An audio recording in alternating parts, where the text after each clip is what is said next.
നിന്റെ ലക്ഷ്യവും എൻ്റെ ലക്ഷ്യവും എല്ലാം നടക്കും ഗരുഡ. നമ്മുടെ പ്ലാൻ അത് തകർക്കാൻ കെൽപ്പുള്ള ആൺകുട്ടി മണ്ണിൽ ഇതുവരെ ജനിച്ചിട്ടില്ല. അവർ രണ്ടുപേരും അട്ടഹസിച്ചു. അത് അവിടെ ആകെ മുഴങ്ങി. ഇതേ സമയം മാംഗ്ലൂർ ബോർഡർ കടന്ന് ഒരു ബ്ലാക്ക് മഹീന്ദ്ര താർ ചീറിപ്പാഞ്ഞു വരുന്നുണ്ടായിരുന്നു. ആ മഹീന്ദ്ര താർ ഒരു പ്രൈവറ്റ് ഓഫീസിലേക്ക് കയറി. ആ താറിൻ്റെ ഡ്രൈവിംഗ് സീറ്റിൽ നിന്ന് അർജുൻ രണാവത് ഇറങ്ങി വന്നു. രവി, ജെയിംസ്, അലക്സ്, റോഷൻ എന്നിവരും ആ ജീപ്പിൽ നിന്നും ഇറങ്ങി.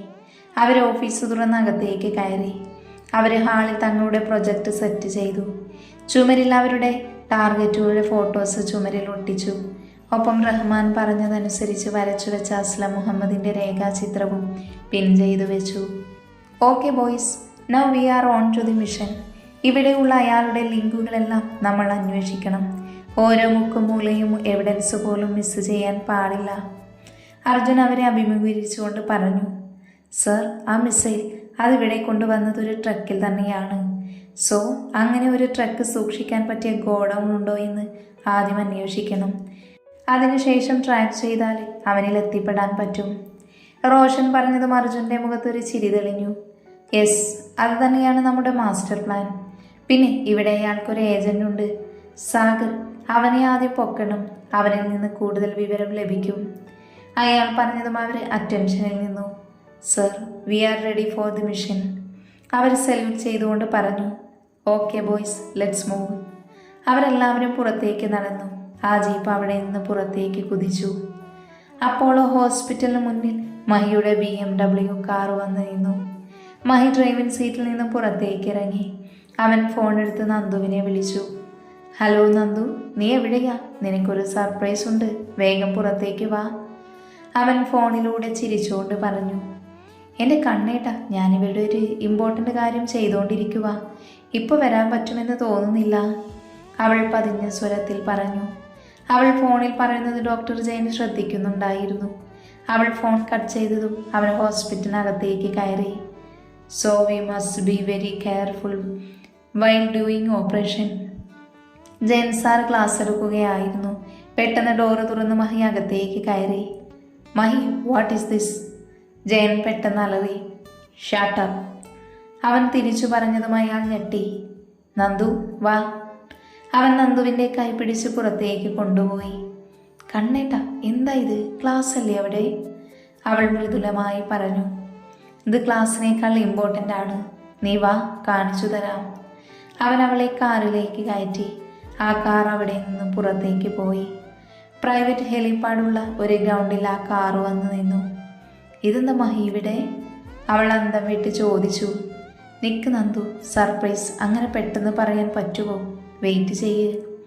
അവൻ അത് പറഞ്ഞ് പുറത്തേക്ക് ഇറങ്ങി. ഒപ്പം നന്ദുവും. അവിടെ ഹെലിപ്പാഡിനടുത്ത് ഗൗരവും മറ്റു സെക്യൂരിറ്റീസും നിൽക്കുന്നുണ്ടായിരുന്നു. ഗൗരവ് നന്ദിനെ കണ്ടതും ഒന്ന് ചിരിച്ചു. പെട്ടെന്ന് ആകാശത്തൊരു ഹെലികോപ്റ്റർ പ്രത്യക്ഷപ്പെട്ടു.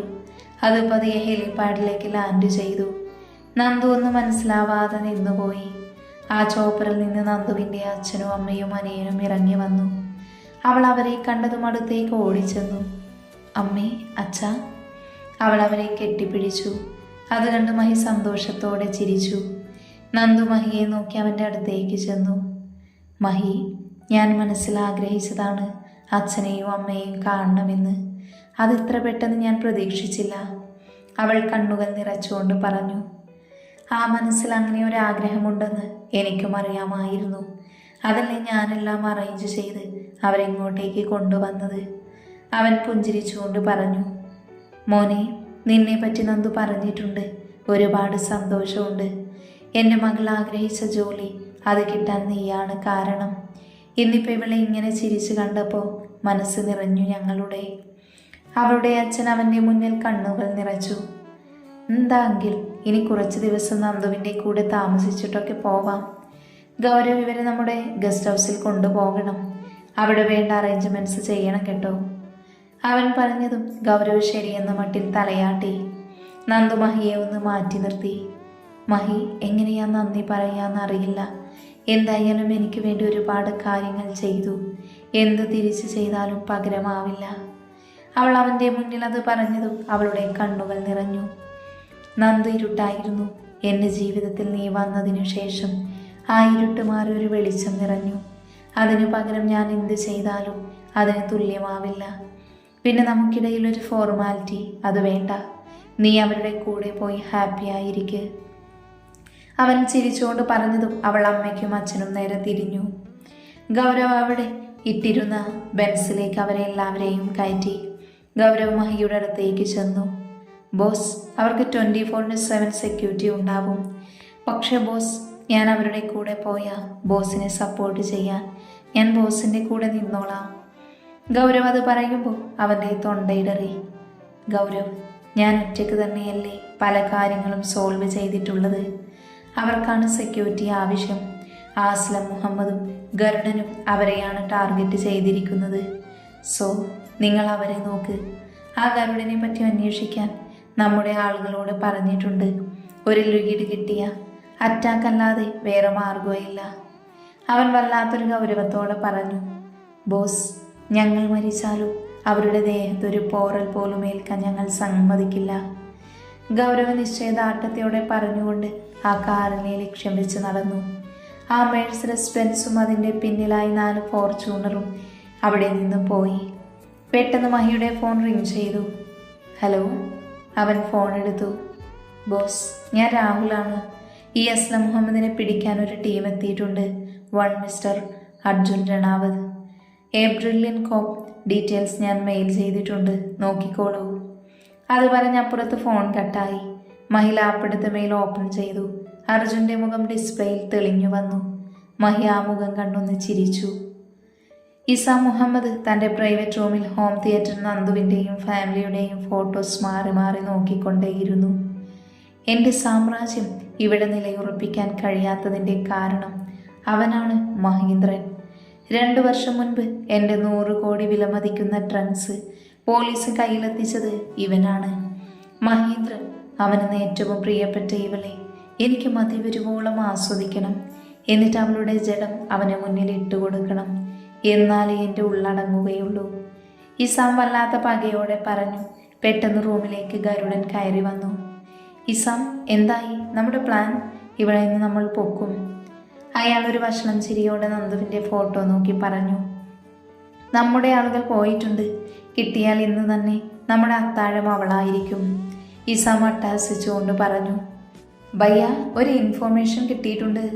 പെട്ടെന്ന് ആ റൂമിലേക്ക് അവരുടെ സംഘത്തിലെ ഒരാൾ വന്ന് പറഞ്ഞു. എന്താണ് കാര്യം പറയേ? ഇസാം ചെയറിൽ നിന്നും എഴുന്നേറ്റ് നിന്നുകൊണ്ട് ചോദിച്ചു. ബോസ്, അവരെത്തിയിട്ടുണ്ട്. അർജുൻ ആൻഡ് ടീം അവർ സാഗറിനെ അന്വേഷിക്കുന്നുണ്ട്. അവരുടെ കയ്യിൽ കിട്ടുന്നതിന് മുന്നേ അവനെ ഇങ്ങോട്ട് കൊണ്ടുവന്നിട്ടുണ്ട്. അവൻ പുറത്തേക്ക് വിരൽ ചൂണ്ടിക്കൊണ്ട് പറഞ്ഞു. സാബു വരൂ, ഇന്നൊരു കുരുതിയുണ്ട്. അവൻ വല്ലാത്തൊരു ചിരിയോടെ പുറത്തേക്ക് നടന്നു. ഒപ്പം ഗരുഡനും. അവിടെ ഒരു കസേരയിൽ സാഗറിനെ ഇരുത്തിയിരുന്നു. അവരെ കണ്ടതും അവൻ പേടിയോടെ ഞെരങ്ങി. സാബ്, എന്നെ ഒന്നും ചെയ്യരുത്. ആരെന്ന് ചോദിച്ചാലും ഞാൻ ആരോടൊന്നും പറയില്ല സാബ്. അവൻ അവരോട് കെഞ്ചി. സോറി സാഗർ, എത്ര വിശ്വസ്തനാണെങ്കിലും പോലീസ് പിന്നാലെ ഉണ്ടെങ്കിൽ പിന്നെ അവരെ ജീവനോടെ വിടുന്നത് ശരിയല്ല. ഇതെൻ്റെ നിയമമാണ്. വിഷമിക്കേണ്ട, തീരെ വേദനയില്ലാതെ ഞാൻ തീർത്തോളാം. അയാൾ ഒരു ചിരിയോടെ അവൻ്റെ മുഖത്തേക്ക് നോക്കി. പതിയെ സാഗറിൻ്റെ കഴുത്തിൽ സർജിക്കൽ ബ്ലേഡ് കൊണ്ട് വരഞ്ഞു. ഒരു നിമിഷത്തെ പിടച്ചിലിൽ അയാൾ ജീവനറ്റ് നിലത്തേക്ക് വീണു. ഗരുഡ സാബ്, അവൻ നമ്മളെ ഇനി എങ്ങനെ കണ്ടുപിടിക്കുമെന്ന് നോക്കാം. ആ പെണ്ണിനെ ഇന്ന് നമ്മുടെ ആളുകൾ പൊക്കും. അത് കഴിഞ്ഞ മഹീന്ദ്രൻ്റെ കഥ കഴിക്കണം. പിന്നെ അർജുനും അവൻ്റെ ടീമിനെയും. അവസാനം ഈ ഇന്ത്യയിലെ എല്ലാ മിനിസ്റ്റേഴ്സിനെയും തീർക്കണം. ഇന്ത്യ മൊത്തം നശിക്കണം. ഇസാം പൊട്ടിച്ചിരിച്ചു. ഒപ്പം ഗരുഡനും. അവരുടെ അട്ടഹാസം ആ കൊട്ടാരത്തിൽ മുഴങ്ങി. ഷോപ്പിംഗ് മാളിൽ നിന്ന് പർച്ചേസ് കഴിഞ്ഞ് നന്ദു പുറത്തേക്കിറങ്ങി. അവൾ ഗൗരവിനോട് പറഞ്ഞ് സെക്യൂരിറ്റീസിനെ ഒഴിവാക്കിയിരുന്നു. അവൾ ടാക്സിയിലേക്ക് കയറി. ആ ടാക്സി പതിയെ അവിടെ നിന്നും പതുക്കെ നീങ്ങി തുടങ്ങി. കുറച്ചു ദൂരം കഴിഞ്ഞതും അവരുടെ കാറിന് മുന്നിൽ ഒരു ഓമ്നി വാൻ വന്നു നിന്നു. അതിൽ നിന്ന് മുഖംമൂടി ധരിച്ച 4 ആളുകൾ ഇറങ്ങി വന്നു. അവൾ ഡ്രൈവറിനെ ഇടിച്ചു വീഴ്ത്തി അവളെ പിടിച്ചു വലിച്ച് വാനിൽ കയറ്റി. അവരവളുടെ വാ മൂടിക്കെട്ടി. ആ വാൻ അവിടെ നിന്നും പാഞ്ഞു പോയിരുന്നു. ഒരു ഗോഡൌണിനടുത്ത് ആ കാറ് വന്നു നിന്നു. അവളുടെ കണ്ണുകൾ മൂടിക്കെട്ടി. അവരവളെ ആ ഗോഡൌണിനകത്തേക്ക് കൊണ്ടുപോയി. അവർ പതിയെ ആ കണ്ണുകളിലേക്ക് കെട്ടടിച്ചു. മുന്നിൽ മുഖംമൂടിയിട്ട രൂപം കണ്ട് അവളൊന്ന് ഞെട്ടി. നിങ്ങളൊക്കെ ആരാ? എന്നെന്തിനിവിടെ കൊണ്ടുവന്നത്? അവളുടെ അലർച്ച കേട്ട് അവർ അട്ടഹസിച്ചു. പെട്ടെന്ന് മുന്നിലെ ആ രൂപം അവളുടെ അടുത്തേക്ക് നടന്നെടുത്തു. ആ രൂപം അവൾക്ക് നേരെ വന്നു. പതിയെ ആ രൂപമുഖത്തെ മുഖംമൂടി അഴിച്ചു മാറ്റി. കൂടെ നിന്ന മറ്റു 4 പേരും ആ മുഖംമൂടി മാറ്റി. തൻ്റെ മുന്നിൽ നിന്ന് ആ മുഖം കണ്ട് നന്ദു കണ്ണുകൾ മിഴിച്ചു നിന്നു. എടാ അച്ചു, നീയോ? ദുഷ്ട! ഒരു നിമിഷം ഞാൻ എന്തൊക്കെ കരുതി. ദൈവമേ, എൻ്റെ ചാരിത്രം! ഈ പേടമാൻ പോലെയുള്ള എന്നെ റാഞ്ചിക്കൊണ്ടുവരാൻ നിനക്ക് എങ്ങനെ മനസ്സ് വന്നു? അവൾ കണ്ണുരുട്ടിക്കൊണ്ട് പറഞ്ഞു. നിന്റെ ഈ കണ്ണുരുട്ടുന്ന മുഖം കാണാൻ വേണ്ടിയാണ് ഈ സർപ്രൈസ് ഞാൻ പ്ലാൻ ചെയ്തത്. അർജുൻ ഒരു വളിച്ച ചിരി ചിരിച്ചുകൊണ്ട് പറഞ്ഞു. 2 വർഷം മുൻപ് ഒരു പ്രപ്പോസ് കഴിഞ്ഞ് ഞാനൊന്ന് ഓക്കെ പറഞ്ഞു പോയതാ. പിന്നെ ഇന്നാ പ്രത്യക്ഷപ്പെടുന്നത് കാലൻ. അവൾ അവൻ്റെ കൂമ്പിനൊരു ഇടി കൊടുത്തുകൊണ്ട് പറഞ്ഞു. ദേ, ഞാനൊരു IPS ഓഫീസറാണ്, അത് നീ മറക്കരുത് കേട്ടോ. അവൻ ചുറ്റും നിന്ന് തൻ്റെ ജൂനിയേഴ്സിനെ നേരെ നോക്കിക്കൊണ്ട് പറഞ്ഞു. സർ, ഞങ്ങൾ പോകുക. സാഗറിൻ്റെ ഡീറ്റെയിൽസ് എടുക്കണം. അവൻ്റെ വീടിനടുത്തുള്ള ഒരാളിന്ന് ഞങ്ങളുടെ വലയിൽ കൊത്തി. അവനിൽ നിന്ന് പരമാവധി ഡീറ്റെയിൽസ് എടുക്കണം. അലക്സ് ഒരു ചിരിയോടെ പറഞ്ഞു. Okay boys, I will join you litre. Arjun അത് പറഞ്ഞതും അവർ 4 പേരും അർജുനെ സല്യൂട്ട് ചെയ്ത് പുറത്തേക്ക് നടന്നു. നന്ദു, വാ നമുക്ക് പോകാം. അല്ല, എവിടെയാ നിന്റെ താമസം ഇപ്പോൾ? അർജുൻ ഒരു ചിരിയോടെ ചോദിച്ചു. അതേസമയം നന്ദുവിൻ്റെ മുഖത്തൊരു ചെറിയ പരിഭവം നിറഞ്ഞു. ഓ, അപ്പോൾ ഇവിടെയും ഇൻവെസ്റ്റിഗേഷൻ തന്നെയാണ് പരിപാടിയല്ലേ? ഇങ്ങനൊരു സാധനം ഇവൻ എന്ത് കണ്ടിട്ടാണോ ഞാൻ സ്നേഹിച്ചത്? അവൾ മേലോട്ട് കൈ ഉയർത്തിക്കൊണ്ട് പറഞ്ഞു. അതെ, അന്ന് നിന്നോട് എൻ്റെ ഇഷ്ടം പറഞ്ഞ അന്ന് തന്നെ ഞാൻ ഒരു കാര്യം പറഞ്ഞിരുന്നു, എൻ്റെ ജോലിയുടെ സ്വഭാവം എന്താണെന്നൊക്കെ. അപ്പം എല്ലാം സമ്മതിച്ചതല്ലേ? അവൻ്റെ മുഖത്ത് കോപം നിറഞ്ഞു. എൻ്റെ പൊന്നെ, ഞാൻ ചുമ്മാ പറഞ്ഞതല്ലേ. അല്ലെങ്കിലും ഈ കാക്കിയിട്ട് നെഞ്ചു വിരിച്ചു നിൽക്കുന്ന അർജുൻ രവണത്തിനാണ് എനിക്കിഷ്ടം. പിന്നെ ഇപ്പോൾ ഞങ്ങളുടെ റേഞ്ചൊക്കെ മാറി. ഞങ്ങളിപ്പോൾ ഇവിടെ സിറ്റിയിൽ ഒരു വലിയ വീട്ടിലാണ് താമസം.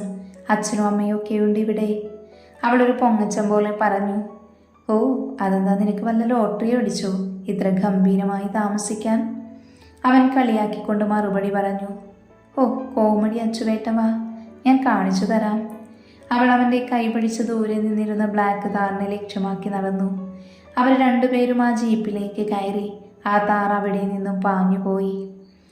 ഇസാ മുഹമ്മദിൻ്റെ ബംഗ്ലാവിൽ നിന്ന് വലിയൊരു വെടിവെച്ച് മുഴങ്ങി. കറുത്ത വസ്ത്രം ധരിച്ച് 4 ജീവനറ്റ ശരീരങ്ങൾ നിലത്ത് കിടക്കുന്നത് കണ്ട് ഇസാ മുഹമ്മദ് ഒരു പുച്ഛത്തോടെ ചുറ്റും നിന്ന് തൻ്റെ അനുയായികളെ നോക്കി.